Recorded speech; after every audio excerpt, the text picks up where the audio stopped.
আগের রাতে আমার বিছানার নিচে আমি ডায়েরিটা পেয়েছিলাম। একটা পুরনো ধুলো মাখা ডায়েরি। তাতে লেখা ছিল আমার সব গোপন কথা, যেগুলো আমি কাউকেই কখনো বলিনি। শেষ পাতায় লেখা ছিল, আগামীকাল রাত 11:57 অর্পিতা মারা যাবে। আর সেটা লেখা ছিল আমারই হাতে। হ্যালো বন্ধুরা, তোমরা যারা ভূতের গল্প শুনতে ভালোবাসো আমাদের চ্যানেলটিকে অবশ্যই সাবস্ক্রাইব করো।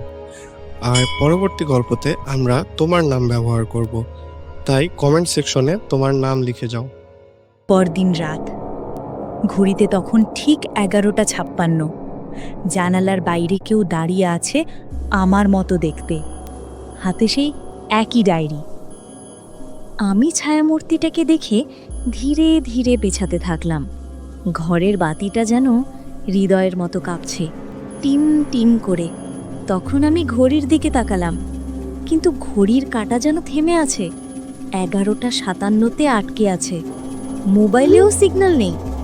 হঠাৎ যেন ঘরের বাতাস ভারী হয়ে উঠেছে। তারপর জানালাটা আপনা আপনি খুলে গেল।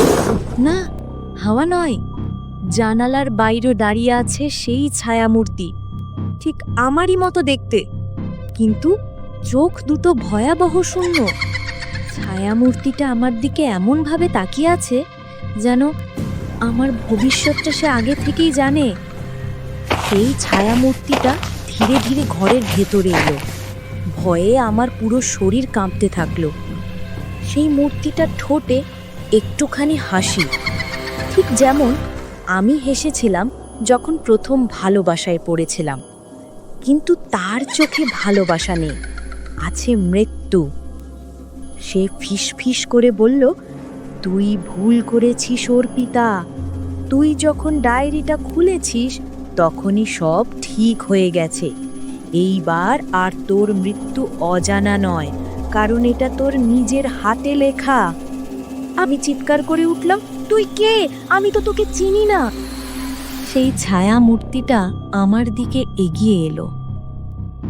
আমার মুখের কাছাকাছি এসে ফিসফিস করে বলল, তুই নিজেকেই চিনিস না।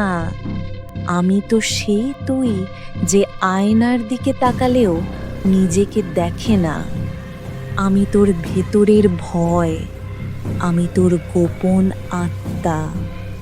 আর আজ আমি তোর শেষ। আমি ভয়ে কাঁপতে কাঁপতে দরজার দিকে দৌড় দিলাম, যে আমাকে যে কোনোভাবেই এই ঘর থেকে বেরোতে হবে।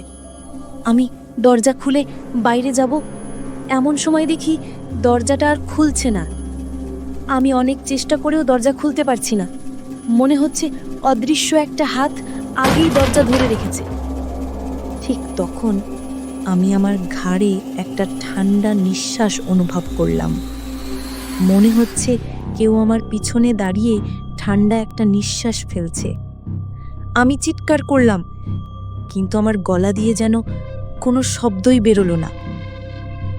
ঘরে তখন শুধুই শুনশান নিঃশব্দ।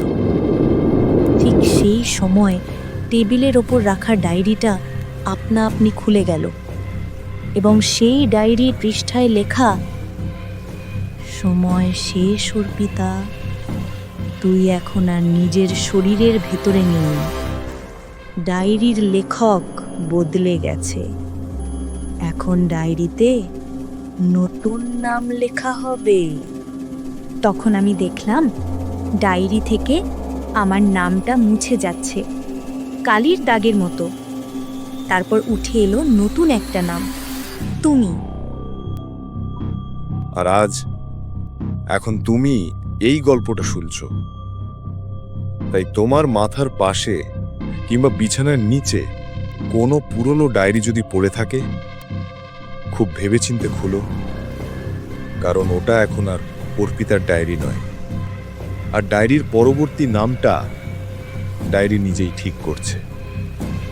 তাই তুমিও যদি তোমার বিছানার নিচে এমন ডায়েরি পাও, তুমি কি সাহস করে ডায়েরির শেষ পৃষ্ঠা খুলে দেখতে পারবে? কমেন্টে জানাও। আর এমন ভয়াবহ গল্পের জন্য আমাকে ফলো এবং সাবস্ক্রাইব করো।